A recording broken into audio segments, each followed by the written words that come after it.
Thank you. Yes, my name is Chris. I'm, as he said, head of threat intelligence at Google Cloud. Some of you may know me from when I was on the National Intelligence Council in the U.S. intelligence community the past 3 years. Just to be clear, the inflammatory analysis I'll share today is my own and not either my current or past employers. I am honored to be speaking to you today. I want to speak a little bit about just a fundamental question, which is, if cyber is a tool of statecraft, what exactly is it good for? What do the cyber people in Russia and China and so forth, what do they tell their boss or the budget people that they're doing with their resources? Why are you doing this? What problems does it solve for a government leader? When we think about everything we're hearing about the war in Ukraine, much has been made about the relatively lackluster performance of Russian cyber forces, and yet we can also all point to the NotPetya campaign that did billions of dollars in damage all over the world, the shutdown of the Colonial Pipeline, which wasn't even intentional, it was incidental to the ransomware attack. They accidentally shut down critical infrastructure. That's how fragile we are. The SolarWinds campaign, that compromised over 18,000 organizations worldwide that almost by definition are the best defended organizations in the world. They were buying top shelf security equipment. And obviously China for more than a decade stole from the US and Europe and Japan and our other friendly countries, stole intellectual property almost unchecked. So we're seeing a lot of cyber activity, and yet we feel like not much is happening in Ukraine. How do we reconcile those two things, the fog of war, with what we're experiencing in our everyday lives? So let's think for a minute about what cyber is and how it works in our lives. If you go back and you think about the invention of the telegraph, it made it possible for certain forms of government to exist. The Republic of Texas, or the modern day Russia, right? High population density capital, massive landmass, low population density, but directly governed. You can imagine, Abraham Lincoln giving orders into the field to generals by telegraph. That never happened before in human history, right? So new forms of military and civil government are possible after the invention of the telegraph. We live in a similarly revolutionary era when the invention of not just the internet, but cyber offensive tools specifically, and you think about social media and how that facilitated the spread of the Arab Spring, well, it turns out maybe it's not just good for democracy and freedom, maybe it's also useful for other forms of government as well. China and Russia are essentially taking their domestic surveillance apparatus but extending it around the world into the physical territory where you live. You live de facto under some part of their domestic, you would say, sort of keeping people off the streets, safety and security apparatus. So if war is a continuation of politics by other means, it may actually turn out in the long run that most cyber war is more akin to trench warfare, right? Governments are doing it, but they're targeting the civilians of other countries as much as they are the militaries. So where did these programs come from? They, for the most part, came from spy services. These were offensive spying tools, espionage tools that were turned domestically against dissidents. You can see the work by Google and others to expose commercial spyware, but obviously, government spyware just as pervasive and more dangerous. China does this, as part of a broader human and technical apparatus.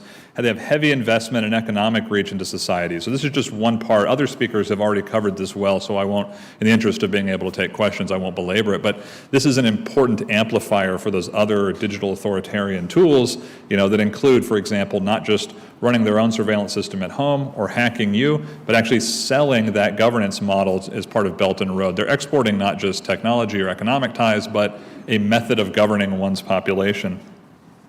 It isn't just the big players that do this. Several years ago, Citizen Lab had a good expose of Ethiopia, I believe, targeting sort of an expatriate newspaper here in Washington, D.C., online newspaper, that was run not too far. The people who ran it lived not too far from FBI headquarters.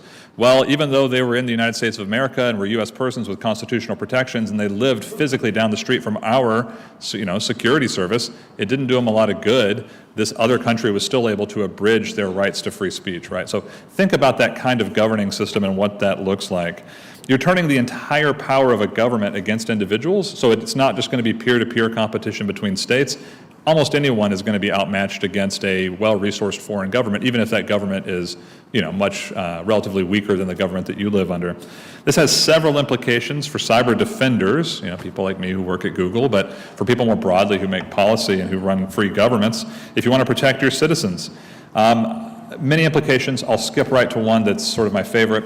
treat operations by foreign intelligence and military services in cyberspace against your people the same as you would if it was a physical operative targeting them. Now that sounds like common sense, but in general, if a foreign government, hacks a hotel chain and steals your hotel records, or hacks a hospital and steals your health records, how do we treat that? I know in the United States how we treat that, but almost every other country treats it the same way. You would treat it as a crime. You would say, well, go to Scotland Yard or the FBI or whomever, the federal police, and file a criminal complaint. They've robbed you, but it's not really a national security issue.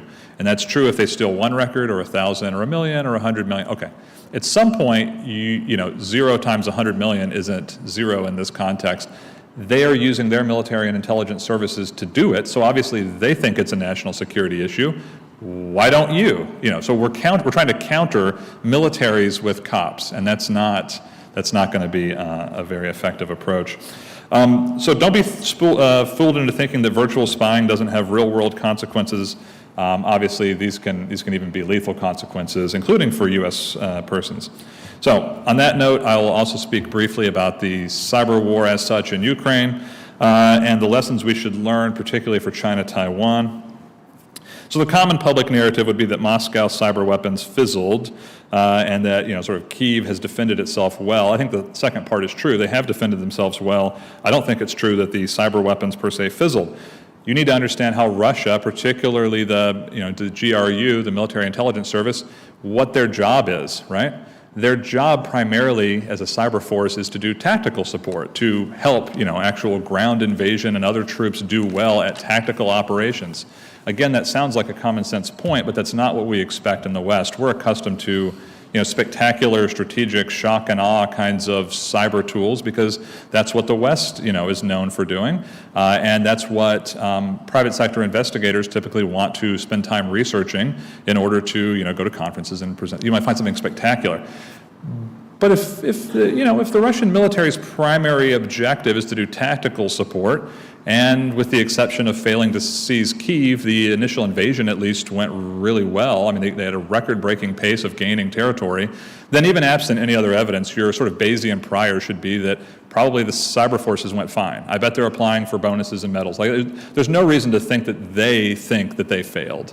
We may think they did, but they don't necessarily think that because the actual initial tactical operations went well. So, you probably have seen it, as was mentioned earlier, Microsoft has an excellent white paper on this topic, kind of spelling out the, correlating the time incidence between various major cyber incidents in Ukraine and real-world battlefields. I commend that paper to you.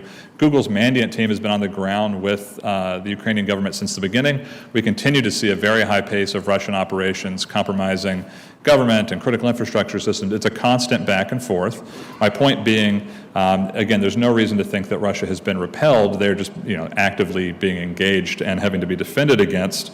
David Cattler, the Assistant Secretary General for Intelligence and Security at NATO, also had a really excellent article in Foreign Affairs back in April along these same lines that I'll recommend to you. So why have so many analysts gotten this wrong? Why is the public narrative that this didn't succeed? Well, part of it is good news, which is that they're, to some degree at least at present, in retreat, and it's easy to forget all the stuff okay, I'm glad that we're a little bit wrong because the underlying reason is good news. But a lot of it is just that cyber operations are kind of overshadowed in the biggest, ground invasion in Europe since World War II. It's still better to be hit with a DDoS attack than artillery. That is right as a judgment, but don't let that cloud your understanding of Russia's capabilities or willingness. Don't confuse the two. So, for example, the Viasat hack, taking down satellites, to affect, again, there's tactical reasons for doing that, to affect Ukraine's ability to communicate, coordinate, and defend itself, incidentally, cause some disruption in Europe. But if that had happened in peacetime, that would be front-page news. It would be treated as as an alliance-wide emergency on its own. It's only not treated that way because there's much worse stuff going on. Likewise, Russia's cyber attacks on Ukraine's banks in the run-up to the war would be treated as a scandalous, behavior that threatens the global finance system if it weren't followed shortly thereafter by an invasion, right? The other part of the problem, as I said, is that analysts in the West generally follow and are accustomed to seeing, sort of big, bold operations. But again, think back to the SolarWinds operation that I mentioned earlier, 18,000 victims, dozens of government agencies. That was conducted by the SVR. That was an espionage operation just to gain intelligence, right? Does anybody think that the Russians have lost the capability to do those kinds of operations, that it just at some point went away? There's every reason to think that in general over time they're getting stronger. What if it were not the SVR? What if it were the military services who had that kind of access? Is there any reason to think they wouldn't or couldn't use it for attack? So just keep in mind, what would SolarWinds look like if it hadn't been an attack, or if it had been an attack instead of an espionage operation? Or think back to the Stuxnet malware before it, very targeted. What if somebody created, malware that affected industrial control systems but was deliberately untargeted, right? That was designed to spread. What would that look like in society? So, as with digital repression, experts and governments spend their time worrying about sort of single big events, and they can miss the accumulation of lots of little damage that happens over time. The inability to follow as a practical matter and as a governing matter sort of accumulated smaller operations. It's the same flaw we made in failing to confront China's intellectual property theft early. Hey, you got robbed by the PLA or the MSS. File a criminal report, we'll look into that, maybe we'll open a case, and it just added up and added up and added up, and only at volume did people really take it seriously sort of after the fact. Same thing with influence operations. I mean, if you went back to 2014, early 2015, people would say Russian influence operations, that stuff they do in the former Soviet Union, like it doesn't really even work there election-wise. What possible effect could it have in the West? Well, that turned out to be wrong. Their operations were more divisive the further west they went. They worked better against stronger or more, long-lasting democracies. So, don't hold those kind of assumptions and think that just because it hasn't happened yet. We actually have a very poor track record of predicting what the next big cyber attack will be. So I just want to close with some good news. Ukraine has been able to defend itself well. They obviously have great technical expertise domestically, excellent committed patriots. They've had the entire Western alliance in starts and fits willing to help them. And eventually, by the time the Russian government decided on their way out of town that they wanted to attack critical infrastructure, as Dustin mentioned, a lot of the controls for that had been moved to Google and other Western cloud providers. And suddenly, it was a different mismatch. It wasn't Russia bullying Ukraine. Russia had to defeat all of us together. That's really good news and a good model.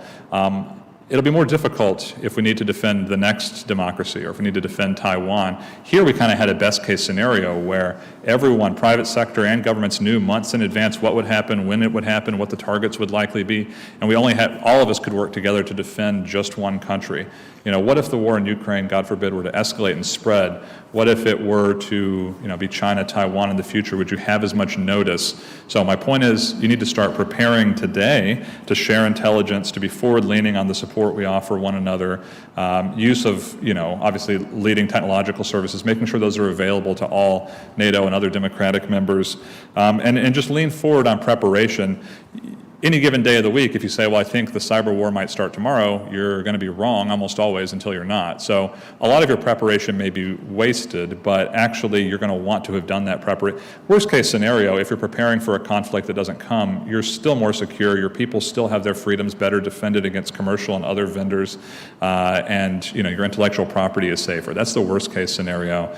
And you don't know. I mean, that preparation, the democracy that you defend might be your own. So with that, I'll close my remarks. Thank you.